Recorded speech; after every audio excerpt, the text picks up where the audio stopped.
ছোট্ট এই গ্রাম থেকে শুরু আমার পথ, মেঘ ভাঙা রোদে জাগে নতুন দিনের রথ। হাজার কষ্ট এলেও থামিনি কোনোদিন, স্বপ্নগুলো ডাকে আমায় সকাল দুপুর ইঞ্জিন। হার মানি না আমি, বুক ভরা সাহস, ঝড় এলে লড়বো আমি, এটাই তো বিশ্বাস।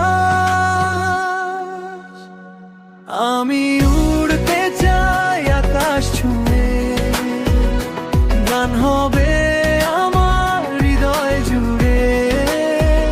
পথ যত কঠিন হোক না কেন, স্বপ্ন আমার থামবে না কখনো।